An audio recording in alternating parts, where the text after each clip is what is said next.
Good morning, class. How are you all? I hope you all are fine.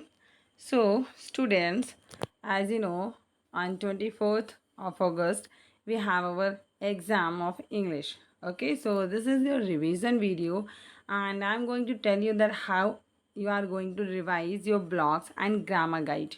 Okay, because please revise carefully because you are going to have your exam of volume 1 and grammar guide block 1 to 6.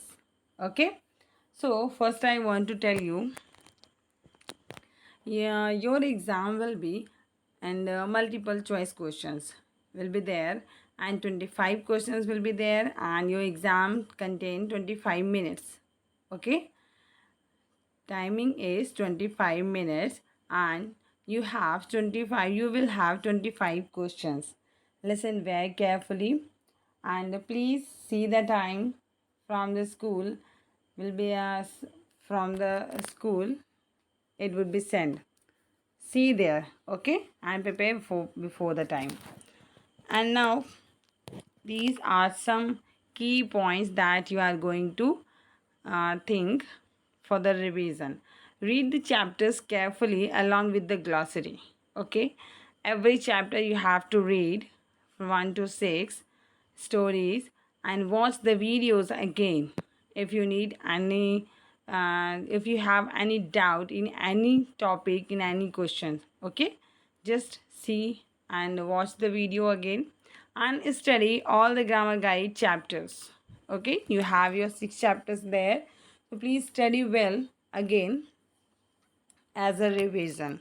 And so first I'm going to share the revision of from the content book. You have 6 blocks are there, as in I'm going to give you one block uh, revision as an example. Okay, means how you are going to revise block wise. So you have 6 blocks like a close reading, main idea and details, compare and contrast essay, personal narrative, writing a personal narrative, feeling and motivations. These are all, remember? Okay. So first block is close reading. What is this? Close reading. And all 4 parts of this block is the golden goose, the story name, beginning, middle and end. This is the second part. And identify key details in a summary. Okay, so these are the 4 part of one block, and you have to revise one by one. So this is close reading. Okay, you are going to read carefully step by step stanzas with glossary. This is called close reading.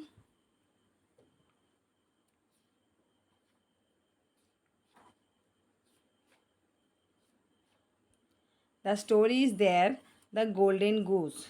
One story about a goose, and read carefully.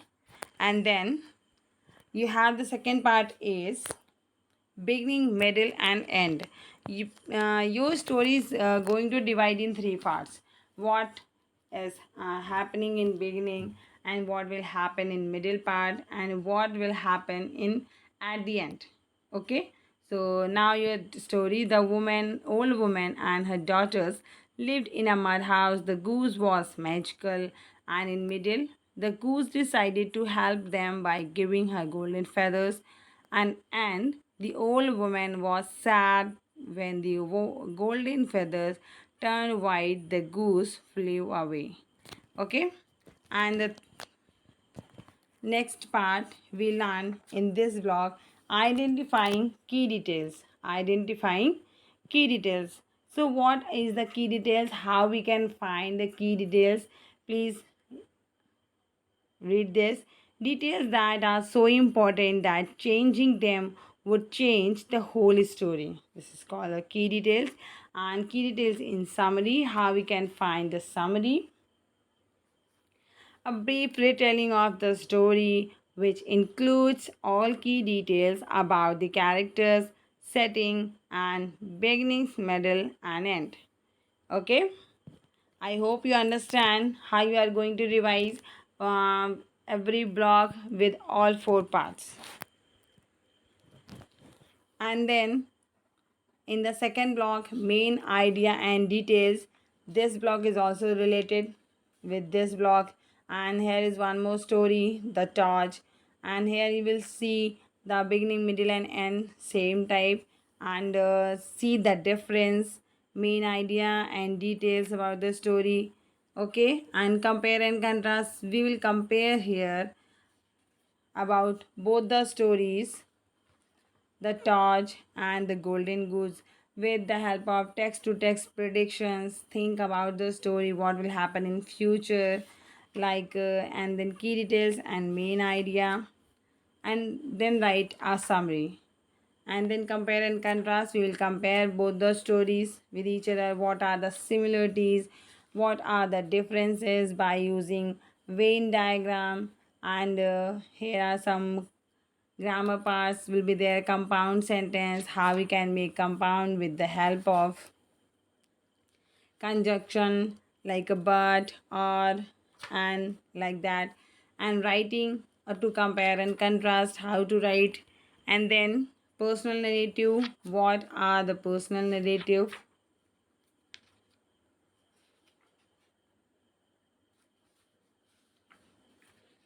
In personal narrative, block 4 is there. One story is Ghungru, dancing and fun.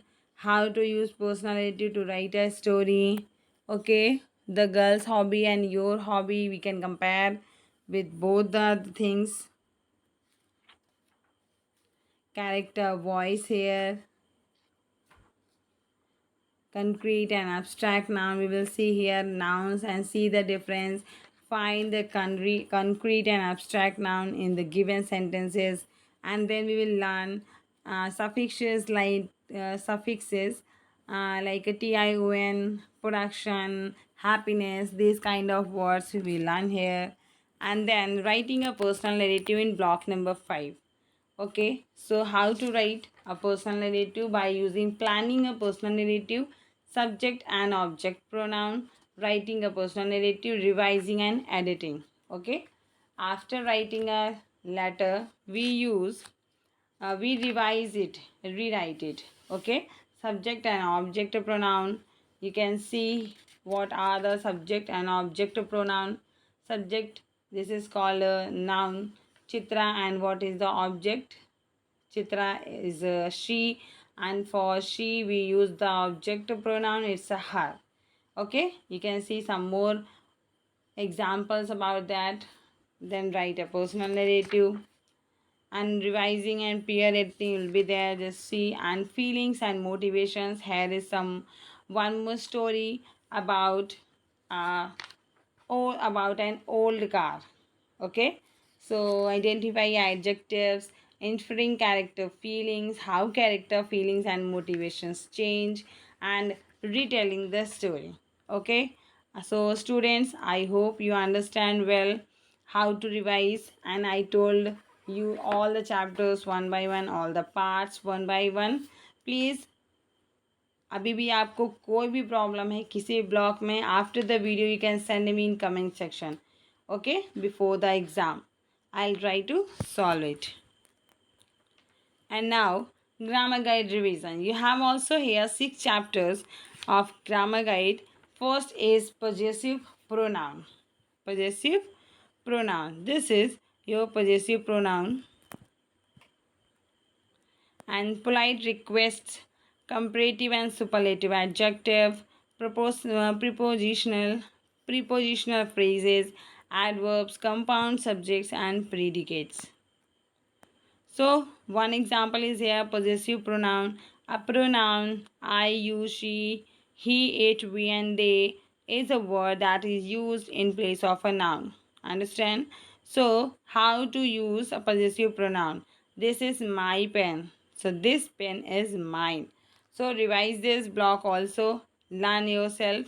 And these are all the possessive pronoun used when we refer to something that belongs to someone, and is used at the end of the telling part. Do not need an apostrophe. For example, this house is my house. This house is mine. Okay. So here are some other parts, other chapters. Polite request. We use here can, could, would, and may. So when we use them in a sentence, you can say this is the polite request. Okay. So we can use can for informal request or question used in informal setting, like when chatting with friends. Okay. May be used when asking for permission in a formal setting, like a student speaking to a teacher in a class. Okay. So please see once again. And then polite request after comparative and superlative adjective. You know very well how to compare. We use like er word for compare between two things, and when we use more than two things we use est, like a bigger and biggest. So bigger is a comparative adjective and superlative is biggest. Okay, understand everyone? Prepositional phrases. What are the prepositional phrases? You can tell me. These are just look out, watch out, put out, try on. These kind of words we use to write some sentences. These are called prepositional phrases, like the puppies were Nina's security alarm. The animals, most of the sentences have used these kind of words. Please see and listen the video again and just study. Come adverbs. What are the adverbs? That the word has ly, and it is not important that ly, because the adverbs of manners are different, adverbs of place are different, adverbs of times are different. So please study all kind of words and how to use adverbs in sentences, how to correct use of adverbs in sentences, compound subjects and predicates. Okay. For example, Adya dealt the cards, Ashi dealt the cards. And when we make it compound, Adya and Ashi dealt the cards. Okay. So please, I hope you understand well. Revise everything nicely. Take time. Complete your work. Whatever is left. And all the best for your exam. Thank you. Have a good day.